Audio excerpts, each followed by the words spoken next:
Hello friends, जय माता दी। कैसे हैं आप सब? दियों की पंक्तियां, लहरों पर सरकती अनगिनत दीपों की झिलमिलाहट, जैसे आकाश से उतर आया है चांद, नक्षत्रों का चक्रवाल गंगा तल पर। और फिर गंगा मैया आरती उतारेंगी शंकर भोलेनाथ की अपनी लहरों पर तिरते इन असंख्य पावन दीपों से। बोलिए हर हर हर महादेव शंभो। दोस्तों, कार्तिक पूर्णिमा है और पूर्णिमा तिथि हर माह के वैसे शुक्ल पक्ष का 15वां दिन होता है, लेकिन जब कार्तिक माह की पूर्णिमा आती है तो अपने आप में चमत्कारी हो जाती है। देवों की दिवाली मनाई जाती है। बड़ी दिवाली जो होती है, ठीक उसके 15 दिन बाद आती है देवताओं की दीपावली। और इस दिन देवी देवताओं की पूजा अर्चना करने के बाद नदियों में स्नान करके दीप दान किया जाता है। ऐसा करने से सभी देवी देवताओं का आशीर्वाद प्राप्त होता है।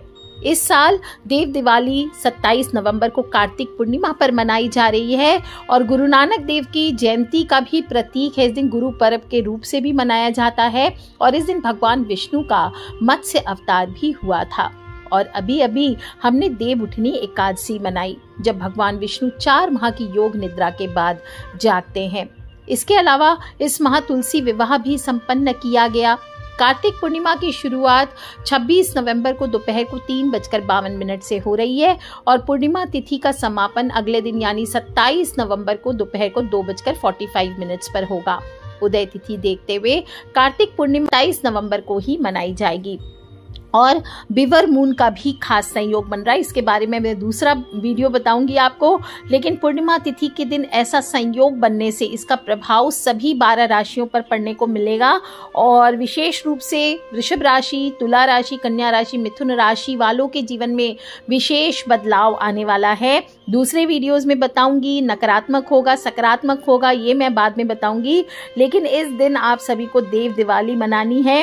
इस दिन ही शिव जी ने त्रिपुरासुर राक्षस का वध किया था, इसलिए इसे हम त्रिपुरारी पूर्णिमा के नाम से भी जानते हैं। और भोले बाबा की नगरी काशी में जोर शोर से दिवाली मनाई जाएगी। कहते हैं तारकासुर नामक राक्षस था, उसके 3 पुत्र थे, तारकक्ष, कमलाक्ष और विद्युन्माली। तारकासुर बहुत ही बलवान था। उसने धरती और स्वर्ग पर अपना आतंक मचा रखा था, जिससे परेशान होकर देवताओं ने भगवान शिव से उसका अंत करने के लिए प्रार्थना की और उनकी प्रार्थना सुनकर के भगवान शिव ने तारकासुर का वध किया। इससे देवता बड़े प्रसन्न हुए और उसके 3 पुत्रों को यह सुनकर बड़ा दुख हुआ और उन्होंने इसका बदला लेने के लिए ब्रह्मा जी की घोर तपस्या की। उनकी तपस्या से प्रसन्न होकर ब्रह्मा जी ने तीनों से वरदान मांगने को कहा। तीनों ने ब्रह्मा जी से अपने अमर होने का वरदान मांगा। तब ब्रह्मा जी ने अमरता के अलावा कोई दूसरा वरदान मांगने को कहा। इसके बाद उन तीनों ने कुछ देर तक इस पर विचार किया और फिर ब्रह्मा जी से कहा, आप 3 अलग अलग नगरों का निर्माण कर दीजिए, जिसमें सभी बैठकर पूरी पृथ्वी और आकाश में घूम सकें। 1000 साल बाद जब हम मिलें तो हम तीनों के नगर मिलकर एक हो जाएं और जो देवता तीनों नगरों को एक ही बाण से नष्ट करने की क्षमता रखता हो, वही हमारी मृत्यु का कारण बने। उन सब की नजर में यह एक असंभव कार्य था। उन्होंने इस प्रकार का वरदान ब्रह्मा जी से प्राप्त किया और ब्रह्मा जी के निर्देश अनुसार मय दानव ने उनके लिए 3 ऐसे नगरों की स्थापना की। तारकक्ष के लिए सोने का, कमला के लिए चांदी का और विद्युन्माली के लिए लोहे का नगर बनवाया गया। तीनों ने मिलकर तीनों लोकों पर अपना अधिकार जमा लिया और इंद्र देवता ने इन तीनों राक्षसों से बहुत भयभीत होकर भगवान शंकर की शरण में दौड़ते दौड़ते गए। इंद्र की बात सुनकर भगवान शिव ने इन दानवों का नाश करने के लिए एक दिव्य रथ का निर्माण किया। इस दिव्य रथ की हर एक चीज देवताओं द्वारा ही बनाई गई थी और या फिर देवताओं से बनी थी। जैसे चंद्रमा और सूर्य रथ के पहिए बने, इंद्र, वरुण, यम, कुबेर रथ के 4 घोड़े बने, हिमालय धनुष बने और शेषनाग प्रत्यंचा बने। भगवान शिव खुद बाण बने और बाण की नोक अग्निदेव स्वयं बने। इस दिव्य रथ पर भगवान शिव स्वयं सवार हुए और देवताओं से बने इस रथ और तीनों भाइयों के बीच भयंकर युद्ध हुआ। और युद्ध करते समय प्रभु लीला से एक ऐसा समय आया जब तीनों रथ एक ही सीध में आ गए। जैसे ही ये तीनों रथ एक ही सीध में आए, उसी समय भगवान शिव ने अपना बाण छोड़ दिया और तीनों का नाश कर दिया। और इसी वध के बाद भगवान शिव को त्रिपुरारी कहा जाने लगा। बोलिए त्रिपुरारी महादेव की जय। दोस्तों, कार्तिक पूर्णिमा है, महादेव की बहुत बहुत खास पूर्णिमा है और इस दिन सभी को नियमित रूप से पूजन, हवन, स्नान, दान आदि करने चाहिए। आप चाहें तो इस दिन व्रत कर सकते हैं, फलाहार कर सकते हैं या सात्विक भोजन करके भी दिन को व्यतीत कर सकते हैं। इस दिन कुछ लोग सत्यनारायण भगवान की व्रत और पूजा कर सकते हैं, पूर्णिमा का व्रत धारण कर सकते हैं। कार्तिक में गंगा स्नान दान, अगर आप पूरा कार्तिक नहा रहे थे तो कार्तिक नहाना पूर्ण होगा आज ही के दिन। और आज ही के दिन चंद्रमा की माता लक्ष्मी की पूजा करने से धन धान्य में वृद्धि होती है। मानसिक रूप से, शारीरिक रूप से जो भी समस्याएं हैं सभी दूर हो जाती है। इस दिन भगवान विष्णु सहित माता लक्ष्मी का चंद्रदेव की सहित पूजा करना चाहिए। इससे आर्थिक हो, मानसिक हो, शारीरिक समस्याएं हो सभी दूर होती है। इस दिन स्नान करने के बाद दान पुण्य करना, दीप दान करना, ये सभी बहुत महत्वपूर्ण होते हैं। सुबह सुबह गंगा मैया के पास जाइए, किसी भी पवित्र नदी में जाइए, जल कुंड में जाइए, कहीं भी कोई सरोवर हो वहां आप जा सकते हैं और इसके बाद आप स्नान करें। स्नान करने के पश्चात सूर्य देव को 1 लोटा जल अवश्य अर्पित करें। वहीं खड़े खड़े पितृ के निमित्त दक्षिण मुखी होकर के 1 लोटा जल अर्पित कर ओम सर्वेभ्यो पितृभ्यो नमो नमः, पितर पितरानी की जय, पितर पितरानी की जय, ऐसा बोलते हुए दक्षिण मुखी होकर थोड़ा जल अर्पित कीजिए अपने पितृ के निमित्त। आप देखेंगे बड़े से बड़े पापों से आपको मुक्ति मिलती है। और फिर स्नान करने के बाद गरीबों को कुछ न कुछ दान अपनी श्रद्धा अनुसार, चाहे कंबल दान कीजिए, ठंड का मौसम है, शॉल आदि दान कीजिए। आप चाहें तो गौ माता को थोड़ा चारा दान कर सकते हैं, आप चाहें तो किसी को गरीब को भोजन दान कर सकते हैं। जो भी आपकी श्रद्धा शक्ति हो वो दान करने से 1000 गुणों फलों की प्राप्ति होती है। स्नान करने के बाद इस दिन घर में धन समृद्धि बनी रहे, इसके लिए आप श्री सत्यनारायण व्रत की कथा का आयोजन कर सकते परिवार के निमित्त। और नहीं तो कम से कम दीप दान अवश्य करें घर में। इस दिन पवित्र नदियों में स्नान कर जब दीपदान करके घर आएंगे, और या फिर आप चाहें तो वहीं गंगा जी के तट के किनारे या नदियों में आप दीपों की माला, कम से कम इस दिन 365 दीप आप दान कर सकते हैं, या पूरे एक कार्तिक महीने की 31 दीप आप दान करें। और या फिर आप एक साथ ही आप कम से कम 11 दीपों का दान कीजिए या एक ही दीप का दान कीजिए। इसको दीपों को जल में प्रवाहित करने से कर्ज से भी मुक्ति मिलती है, दरिद्रता का नाश होता है। इससे सब तरह के संकट दूर होते हैं, धन समृद्धि के रास्ते खुलते हैं। और विशेष रूप से आप चाहें तो 365 बातियों वाला तेल का दीपक आज के दिन त्रिपुरारी पूर्णिमा किसी शिव मंदिर में जाकर के आपको प्रज्वलित करना चाहिए।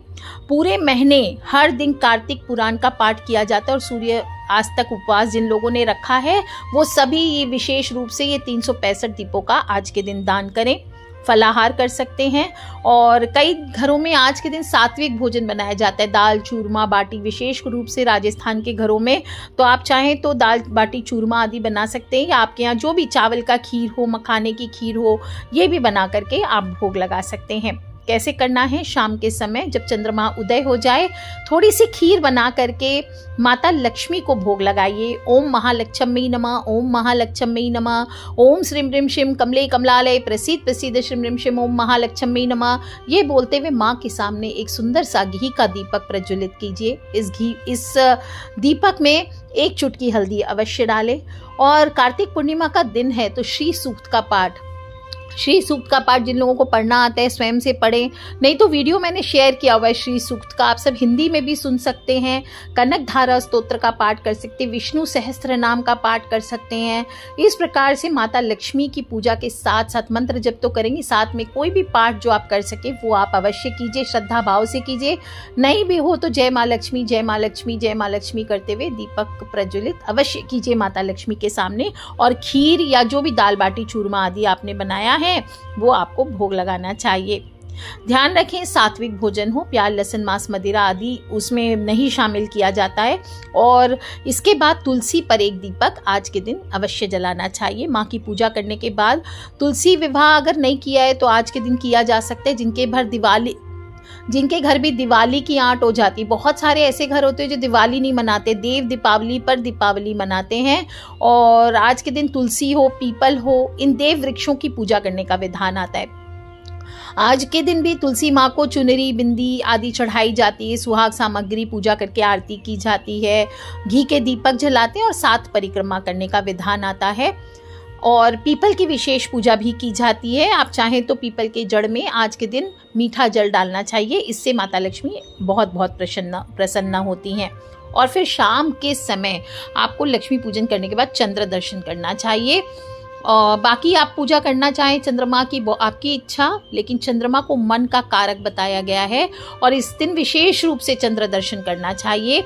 जो लोग भी गाय का दूध कच्चा रख सकते हैं आप, उससे भी आप चाहें तो अर्घ दे सकते हैं। ओम सोम सोमाय नमः, ओम श्राम श्रीम श्रौम सोमाय नमः, कोई भी मंत्र को बोलते हुए आप चंद्रमा को अर्घ दीजिए, गाय के दूध से अर्घ दीजिए। और जो भी पति पत्नी ये कार्य करते मिल करके, उनके जीवन में अवश्य मधुरता आती है।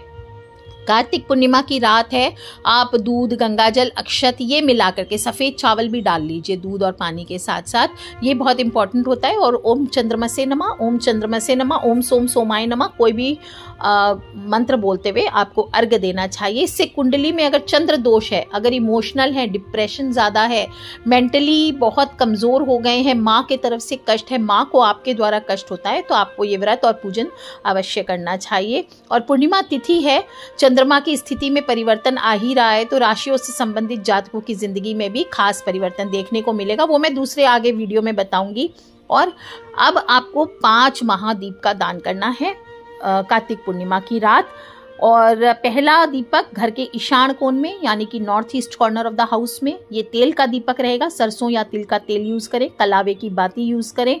अपने इष्ट देवता के नाम का, कुल देवी देवता के नाम का, माता लक्ष्मी का नाम जपते हुए आपको ये दीप कोण में प्रज्वलित करनी चाहिए। दूसरा दीपक आपके घर के जल के स्थान में या दक्षिण दिशा में पितृ के नाम का, यम के नाम का घी का दीपक जलाना है। रुई की बाती के साथ जलाना है। आप चाहें तो ओम नमः शिवाय का जप कर सकते हैं, आप चाहें तो महामृत्युंजय मंत्र का जप करें। और अगर नदियों में जा करके कर सकते हैं शाम के बाद, या फिर घर के पास कुआं हो, बावड़ी हो, कोई तालाब हो, नदी हो, कुंड हो, सरोवर हो, कहीं पर भी हो, जल का कोई चापाकली हो, वहां पर भी आप इस दीप को प्रज्वलित कर सकते हैं। तीसरा दीपक घर के रसोई में अन्नपूर्णा माता की नाम का आटे का दीपक कोशिश करें बना सके तो शाम को ही बना लीजिए, जब आप आटा लगाते हैं, या दिन में बना लीजिए। और या फिर आप नॉर्मल दीपक लगाइए, कोई बात नहीं है। रुई की बाती लगाकर घी का दीपक जलाएं। बोले अन्नपूर्णे सदा पूर्णे शंकर प्राण बल्लभे ज्ञान वैराग्य सिद्धि देहि च पार्वती। ये बहुत विशेष मंत्र है, रोज बोलना चाहिए। खाना बनाने जब शुरू करते हैं उसके पहले आप मन ही मन इस मंत्र को बोलते रहिए। आप देखिए आपके घर में कभी भी भोजन पर कलेश नहीं होगा, आपके घर में कभी भी भोजन की कमी नहीं होगी, भोजन में सदा बरकत, आपका भंडार सदा भरा रहेगा। ये बोलते हुए आपको तीसरा दीपक रसोई में जलाना है। चौथा दीपक तुलसी या पीपल पर जब जाएंगे, अगर महावृक्ष है दोनों, अगर देव वृक्ष माने गए हैं, दोनों की इच्छा हो तो दोनों पर लगाइए, और नहीं तो कम से कम एक पर लगाइए। तुलसी हो, पीपल हो, अगर ये भी नहीं हो तो अशोक हो, शमी का पौधा हो, यहाँ भी लगा सकते हैं। घी से जलाना है ये दीपक, और रुई की बाती का इस्तेमाल करना है। और अगर आप तुलसी पे लगाएंगे तो, और अगर पीपल, शमी इन पे लगाते हैं तो तेल का दीपक जलाइए, सरसों के तेल का, और कलावे की बाती के साथ। आप देखिए कैसा कमाल होता है। अब last but not the least, 5वां दीपक। ये दीपक थोड़ा अलग है। ये आटे का दीपक आपको पहले ही बना के रख लेना है। सुबह बना लीजिए, शाम को बना लीजिए, थोड़ा पहले बनाना है। क्या करना है, एक मुट्ठी आटा लेना है, अच्छे से भर के, पूरी मुट्ठी, मतलब मुट्ठी दबानी नहीं है, मुट्ठी भर के ले लीजिए, जितना आए। सबकी मुट्ठी अलग होती है, छोटी बड़ी, तो अलग अलग साइज का दीपक होगा, एक दीपक नहीं बनेगा। और आप चाहें तो घर परिवार के हर मेंबर से एक एक दीपक बनवा सकते हैं, और या चाहें तो आप अकेले ही एक दीपक बनाइए पूरे परिवार के नाम का। इस दीपक में आपको 7 चुटकी हल्दी डालनी है, 7 बूंद आपको घी डालना है, और जिनके पास घी नहीं है वो तिल के तेल का भी प्रयोग कर सकते हैं, और थोड़े से काले तिल डालने हैं इस दीपक में। आटा जो लगाएंगे दीपक का उसी में डालना है। अगर आपके पास गौमूत्र है तो 1 चम्मच गौमूत्र डालना है, गौमूत्र नहीं है तो थोड़ा सा सरसों का तेल डाल दीजिए। ये सब मिला करके आपको थोड़ा सा आटे की तरह इसको गूंथ लेना है। आप गोल कटोरी सी बना लीजिए और इसकी एक चोंच निकाल दीजिए, जैसे दीपक में चोंच निकली होती है, नीचे बैठाने के लिए थोड़ा प्लेन कर दीजिए दीपक की भांति, और ऊपर से चोंच निकाल दीजिए। पूरा दीपक आपका रेडी हो गया। अब इसमें आपको 7 काली मिर्च रखनी है, गोटा वाली, साबुत। अगर आपके पास नहीं है और या फिर आपके घर पे लगता है कि बहुत ज़्यादा कड़ा नज़र किसी का पड़ा हुआ है, तो आप चाहें तो 7 लाल मिर्च, सूखी लाल मिर्च डंडी निकालने के बाद आप इसको रख सकते हैं। एक कलावे की 7 बार लपेटी हुई बाती, कलावे से बाती बना लीजिए इस दीपक में लगाने के लिए, वो 7 बार उसका लपेटा मारना है, ऐसी बाती बनेगी। और इसको तेल में भिगो करके उसमें रख देना है। और इसके बाद दीपक में तेल डालना है आपको। कितना तेल डालना है? सरसों का तेल लेना है आपको या तिल का तेल, और 7 बूंद आपको तेल, बस सिर्फ 7 बूंद तेल इस दीपक में डालना है। अब इस दीपक को लेकर के आपको पूरे घर में एंटी क्लॉकवाइज घूमना है। जैसे आप दरवाजे से, मुख्य दरवाजे से शुरू कर रहे हैं, तो मुख्य दरवाजे से शुरू करके आपको लेफ्ट की तरफ घूमना है। पूरा घर घूमते हुए आ जाइए, बोलते जाएं, आधार पुरुषाय जागरे जागरे, आधार पुरुषाय जागरे जागरे, ये बोलते हुए आपको घूमना है घड़ी की उल्टी दिशा में। बस एक बार हर कमरे में जाना है, पूरा घूम लेना है, एक एक करके सारे रूम्स में ये दीपक आपको घुमाना। और फिर दक्षिण दिशा में जाइए, घर का जो साउथ डायरेक्शन है वहां पर इस दीपक को रख दीजिए। अब जब रात हो जाए करीब 10 बजे के बाद, तो इस दीपक को जो घर का मुखिया है वो अपने हाथों से उठा सकता है। और अगर आप पति से छुपा के कर रही हैं तो कोई बात नहीं, आप स्वयं भी इसको उठा सकती हैं। और घर के बाहर जा करके राइट मुड़ जाइए, यानी दाहिनी तरफ मुड़ जाइए मुख करके, और 27 कदम चलना है। और फिर वहीं पर रख करके इस दीप को वहां जला देना है और मुड़कर वापस आ जाना है। मुड़कर नहीं देखना है, हाथ मुंह धो करके फिर इसके बाद घर के अंदर घुसना है और चुपचाप वहीं सो जाना है। अपने बिस्तर पे जाके सो जाइए। इस दिन किसी से कोशिश करें बातचीत ना करें। और जिन लोगों के पास दाहिने में रास्ता नहीं है, वो बाएं या सीधा जाकर पहले ऐसे रास्ते पहुंचे जहां से दाहिना रास्ता हो, फिर दाहिने मुड़ करके इस कार्य को करना है। जो भी भगत फॉरेन आदि में रहते हैं, परेशान हैं, वहां करना चाहते हैं इस उपाय को, तो आप किसी घर के मंदिर में, किसी मंदिर में जा करके कर सकते हैं, घर की बालकनी में कर सकते हैं, घर की टेरेस पर आप कर सकते हैं। जहां भी करें, घर का बाउंड्री के बाहर में जो जगह है वहां पर करना है। घर के अंदर आपको इस उपाय को नहीं करना है। दोस्तों, आप देखेंगे आपके घर की सभी प्रकार की नकारात्मक शक्तियां, दोष, ग्रह दोष, भूमि दोष, वास्तु दोष, किया धरा, कलह, कलेश, सबका नाश हो जाएगा। पूर्ण विश्वास के साथ माता रानी का नाम लेकर के इस कार्य को कीजिए। आपके कार्य अवश्य सफल होंगे। और इस कार्य को करने के बाद अगले दिन सुबह उठ करके आप किसी और कार्य को पहले करने की कोशिश मत कीजिए। पहले जल में थोड़ा कपूर डाल करके नहा लीजिए, फिर दिन को व्यतीत कीजिए। आप देखेंगे कैसा सकारात्मक बदलाव आपके घर में आता है। अगर आपके हर कार्य में बाधा आती है तो वो दूर हो जाएगी, कम हो जाएगी, और दरिद्रता तो आपके घर का मुख भी नहीं देखेगी। तो कर लीजिए उपाय दोस्तों, और अकेले नहीं करना है, अपने फ्रेंड्स, फैमिली, मम्मी पापा, भाई बहन, बच्चे, सभी लोगों से छोटी छोटी बातें हैं शेयर अवश्य कीजिए। और एक दीपक किसी भी जल स्रोत में कार्तिक पूर्णिमा की रात है अवश्य जलाना है। नहीं हो तो अपने घर के जो पानी का स्थान है, घड़ा है, मटका है, वहीं पे जला लीजिए, पर जलाना अवश्य है। आज के लिए इतना ही दोस्तों। खिलखिलाते रहे, मुस्कुराते रहे। Take care friends, love you all. जय माता दी, बम बम भोलेनाथ की। आप सभी को कार्तिक पूर्णिमा की हार्दिक हार्दिक शुभकामनाएं। जयकारा शेरा वालिदा बोल साचे दरबार की जय, बम बम भोलेनाथ की जय।